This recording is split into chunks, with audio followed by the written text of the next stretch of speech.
दिल्ली में एक बार फिर रईसजादों का कहर टूटा और एक परिवार का चिराग बुझ गया। साहिल, जिसके कई सपने थे, अब वो इस दुनिया में नहीं है। अब उनकी मां इंसाफ की गुहार लगा रही है। उनके दोस्त भी, साहिल के दोस्त भी हमारे साथ मौजूद हैं। मानस जिनका नाम है। कितने साल से आप साहिल को जानते हैं? मैं 8-9 साल से साहिल को जानता हूँ। और कैसा था? देखो, बहुत ही काइंड बंदा था, बहुत ही काइंड बंदा था, बहुत हार्ड वर्किंग बंदा था। वो कभी घर पे नहीं टिकता था, वो हमेशा काम काम काम काम काम। हम भी उसको फॉलो करते थे, भाई आजा मिल ले, क्योंकि हमें बहुत बहुत महीने हो जाते थे मिलते मिलते। पर वो कभी अपना भैया के साथ गिफ्ट पैकेजिंग का बिजनेस कर रहा है, कभी साइट्स दिखाने जा रहा है, क्योंकि इनकी मम्मी और इनका मतलब गॉडफादर से इनके प्रॉपर्टी का काम था। ठीक है, तो कभी घर पे नहीं टिकता था। और उसके सपने इतने बड़े थे ना, मेरे को अपने सपने उसके सामने बहुत छोटे लगते थे, बहुत छोटे। क्या बनना चाहता था? देखो, मेन एम तो यही था कि भाई मेरे को पैसा चाहिए। क्यों? क्योंकि उसने सिस्टम को देखा हुआ है।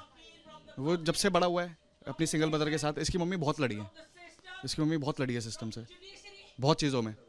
डाइवोर्स के टाइम भी, जो इसके फादर की डेथ से पहले इसकी मम्मी का डाइवोर्स हो गया था। जब ये मेरे हिसाब से पैदा ही हुआ था उस टाइम पे, उस टाइम इनका डाइवोर्स हो गया था। और जब ये 9th में था तो इसके फादर की डेथ हो गई थी। तो तब से ये सिर्फ सोसाइटी से लड़ रहे हैं कि भाई तुम हमारे साथ ऐसे क्यों, क्योंकि ये बहुत बायस सोसाइटी हो जाती थी इनको लेके। जिस दिन हादसा हुआ आप कहाँ थे? आपको कैसे खबर? मैं ऑफिस से घर आया था जस्ट, मैं खाना खा रहा था। मेरे को एलन का 2 बार मिस्ड कॉल आ रखा था, तो मैंने उसको वापस कॉल करी। मैंने बोला भाई क्या हो गया?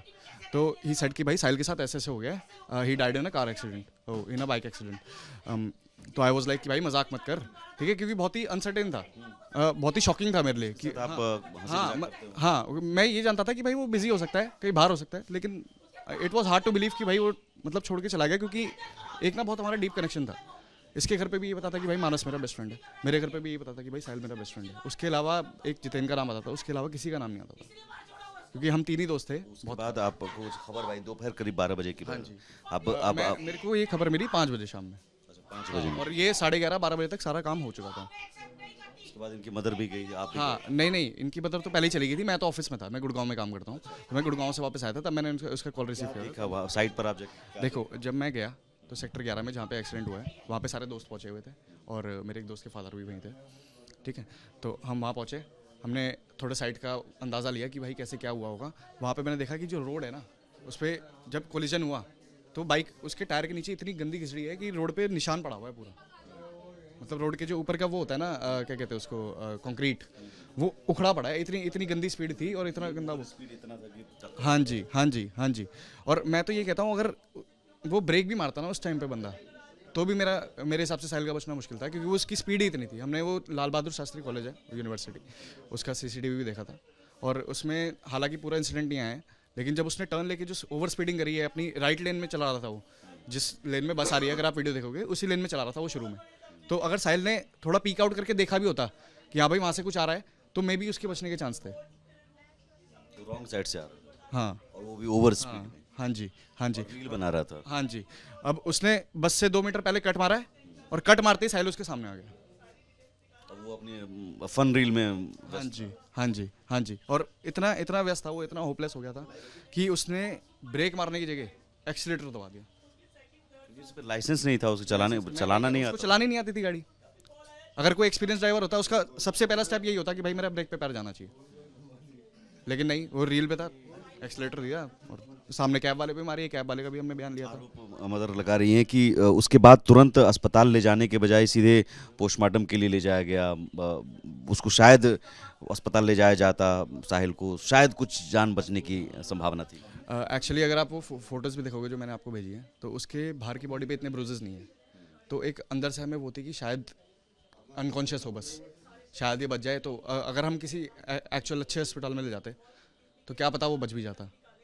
लेकिन पुलिस ने उसको ऑन द स्पॉट डिक्लेयर कर दिया डेड, ना उसका कोई ट्रीटमेंट कराया, सीधे डॉक्टर से दिखाने के बजाय खुद ही पुलिस ने हाँ डिक्लेयर। जी, हाँ जी, हाँ जी, हाँ जी, हाँ जी, और माँ चिल्लाती रही और वो कोई कुछ नहीं। हाँ जी, हाँ जी। वो वहाँ पे 3 फरवरी से अब तक, अब 17 फरवरी, इन 14 दिनों में क्या हुआ? पुलिस ने कभी कॉल किया, आप लोगों को बुलाया, या मदर को बुलाया, कि या फिर कागजी कार्रवाई पूरी करके एक तरह से छोड़ दिया गया उसे? ठीक है, मैं बताता हूँ। जिस दिन ये मैं गया था 3 फेब को, उसी रात को हमने एफआईआर कराई थी। ठीक है, एफआईआर करने गए तो वो बंदा वहीं बैठा हुआ था, जिस बंदे ने स्कॉर्पियो से उड़ाया उसको। लेकिन हम जैसे ही अंदर गए ना, पुलिस वालों ने उसको बाहर भेज दिया। 3 फरवरी को ही। हाँ, 3 फरवरी को ही। और उसके बाद मेरे को कोई आइडिया नहीं है कि उसको जेल हुई भी है, वो जुवेनाइल गया भी है या क्या हुआ है। वो बस उस टाइम में दिखा था मुझे और उसके बाद उसको पुलिस स्टेशन से बाहर निकाल दिया। उसके बाद आई हैव नो क्लू कि उसके साथ क्या हुआ है इस चीज़ में। 10th बोर्ड के एग्जाम के बहाने जमानत मिली है। हाँ जी, सुनने में तो यही आ रहा है। हालांकि मैं इस चीज़ में इतना गुस्सा नहीं जा रहा क्योंकि ये सब लॉयर्स का काम है। आप ये पूछ रहा हूँ कि अब भी एक परिवार ने तो अपना बेटा खो दिया है, उसके बाद अब आपने अपना दोस्त खो दिया है, आप लोग क्या चाह रहे हैं, क्या हो इसमें? देखो, मेरा सबसे पहला जो मोटिव है, हम सबका जो दोस्त हम ये सब कर रहे हैं जस्टिस फॉर कबीर और साहिल चलाने का मतलब यही है कि ये तो आज एक बच्चा है, ऐसे हज़ारों केसेस होते हैं दिल्ली में क्या पूरे इंडिया में। तो उनके लिए उनको भी सेफ गार्ड मिले एक, ठीक है। सिर्फ एक एक्सेलरेशन के चक्कर में उसने 2 लाइफें बर्बाद करी हैं, सिर्फ एक एक्सेलरेशन के चक्कर में, एक रील के चक्कर में। That cannot justify the loss of 2 lifes. आपको लगता है कि इस मामले में माँ बाप को भी जिम्मेदार बनाना चाहिए? कानून भी है बिल्कुल। कि भाई आप अपने नाबालिग बच्चों को बिना लाइसेंस के चाबी दे रहे हैं चलाने के लिए, एक तरह से आप कह रहे हैं कि जाओ कि कुचल डालो किसी को।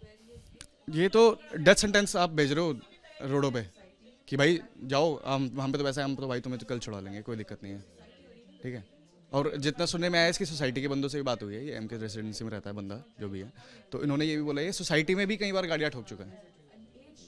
हाँ जी, तो इससे ये तो जस्टिफाई हो जाता है कि भाई बंदे को गाड़ी चलानी नहीं आती अगर वो खड़ी हुई गाड़ियाँ ठोक रहा है।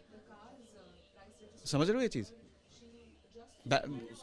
उसके पिता से कभी बात हुई कि उसके पिता ने कभी, मतलब एक होता है कि ठीक है सर हमारे बच्चे से गलती हो गई, अब ऐसा कुछ भी एक मानवता के नाते उसके पिता? मैं इतने दिन से यही चीज़ सोच रहा था, अगर चलो मैं मानता हूँ कि भाई तुमने अपने बेटे को गाड़ी दी, ठीक है, तुम्हें पता था उसको नहीं चलानी आती, उससे कोई गलती हो भी गई, ठीक है, तो तुमने आके एक बार उसकी मम्मी से पूछा कि भाई आपके साथ क्या हुआ है, आप मेरे को बताओ, मैं कुछ कर सकता हूँ अपनी तरफ से, ठीक है। क्या आप उस साइड पे आए जब वो बच्चा मर गया था? कुछ भी नहीं। जो कराया हम दोस्तों ने कराया सबने, क्योंकि इसकी मम्मी भी तब 4 दिन तक तो हालत में नहीं थी कुछ भी करने के। हमने बहुत मुश्किल से इनको बहुत स्ट्रेंथ दी है कि भाई आपको लड़ना है आगे आके, क्योंकि अगर ये आगे नहीं होंगे तो हम भी कुछ नहीं कर सकते। बिल्कुल, एक परिवार अब लड़ाई लड़ रहा है, एक दोस्त लड़ाई लड़ रहा है इंसाफ के लिए, लेकिन सवाल है कि बार बार ऐसे हादसे कब तक होते रहेंगे, कब तक रईसजादों का शिकार कोई युवक, कोई व्यक्ति, कोई राह चलता व्यक्ति होता रहेगा। और आखिर इन मामलों में कानून या सिस्टम धीमी रफ्तार से क्यों चलता है, ये बड़ा सवाल है। सहयोगी कैमरा पर्सन संतोष के साथ मैं सुमित झा, रिपब्लिक भारत, दिल्ली।